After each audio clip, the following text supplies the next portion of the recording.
The Denver Broncos' biggest problem over the past 2 seasons is about to be solved. We dive into how Sean Payton is going to rebuild this puzzle this offseason, and Broncos country is divided over whether or not we should trade for a megastar who requested a trade. That and way more in this video. If you're new to the channel, I'm a diehard Denver Broncos fan named Ben, and it helps me in the YouTube algorithm a lot if you would smash that like and subscribe button.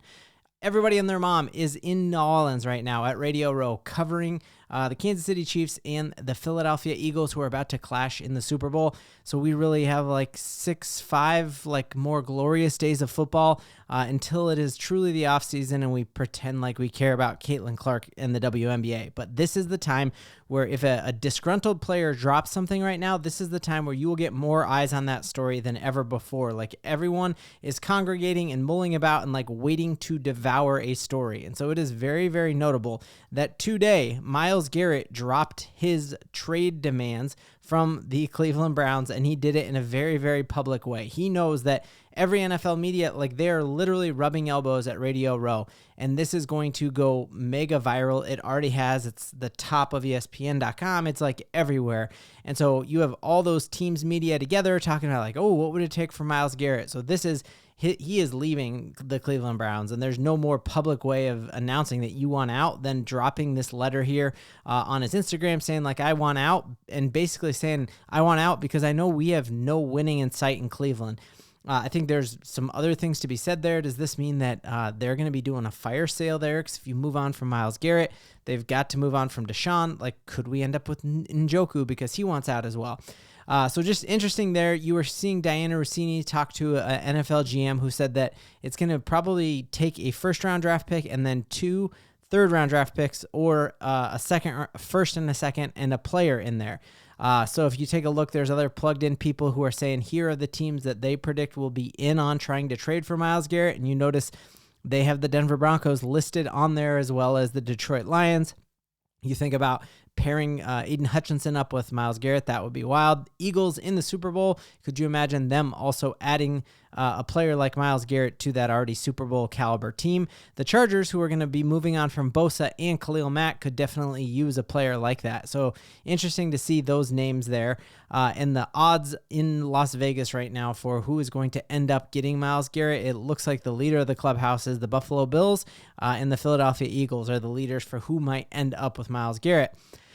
But that has really led a ton of people in Broncos country to weigh in both ways, saying like, we need to sell the farm. I would give anything to get Myles Garrett as a member of this Denver Broncos team.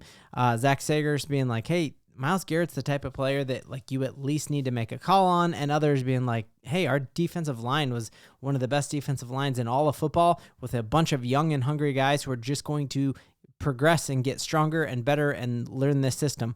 So let me know in the comments, what do you think about the Broncos trading for Myles Garrett? What would it take? Like, what do you think you'd be willing to give up? Would you be willing to give up a first-round pick and then a player like Nick Bonito or Jonathan Cooper? My answer to that is, this is a strength. You don't like incrementally improve upon a strength. We have glaring weaknesses on this team, and I don't think defensive line is a position of need.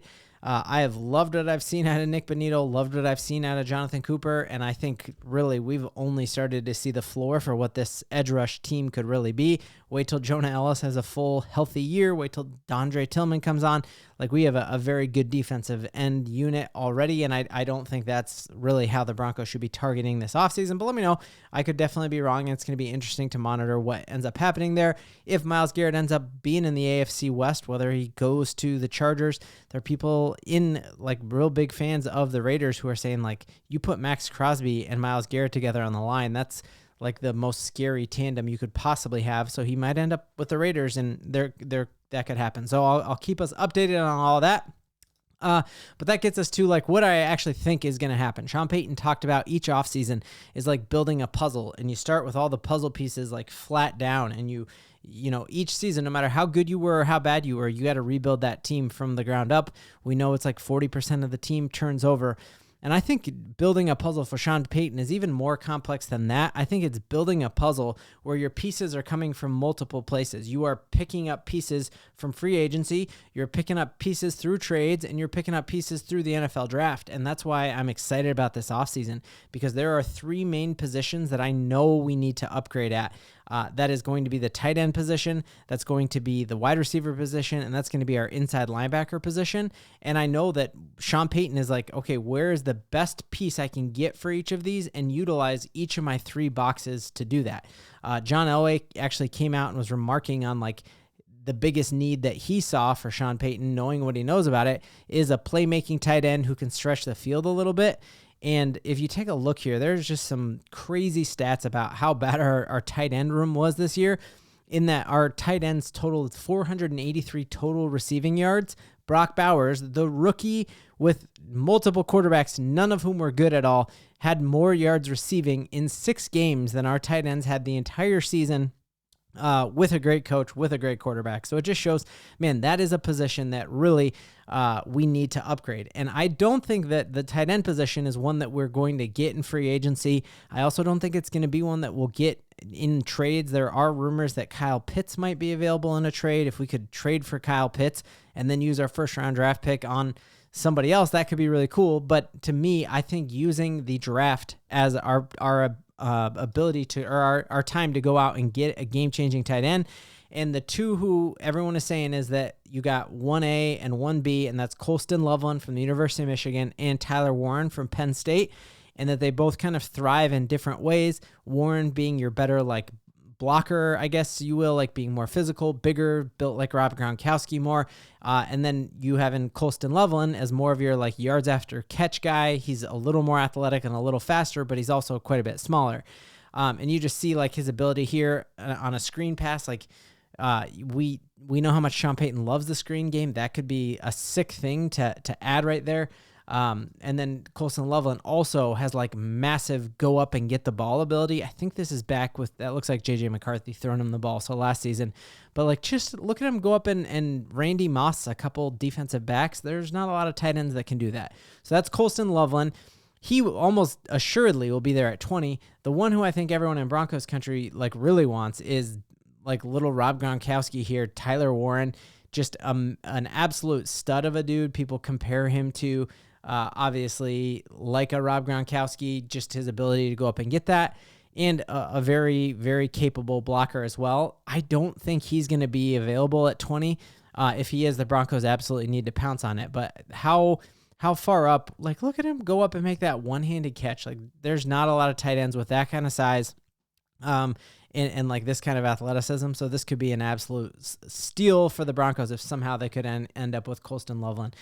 So let me know in the comments, like, how do you want the Denver Broncos to go about using their first-round pick in this year's NFL draft? Do you think that of our areas of need, it's most important to fix the running back position, fix the tight end position, fix the linebacker position, get a better wide receiver for Bo Nix, or is it we're getting a tight end with that position? Or are you of the mindset that it's best available player there? So when the clock hits number 20 and Roger Goodell says Denver Broncos with the 20th overall selection, do you want them picking the best available? Maybe that's a safety. Maybe that's another corner. Or do you think we draft for needs? Let me know in the comments what you think. It's going to be a great week, y'all. In Broncos country, we've got a ton to believe in.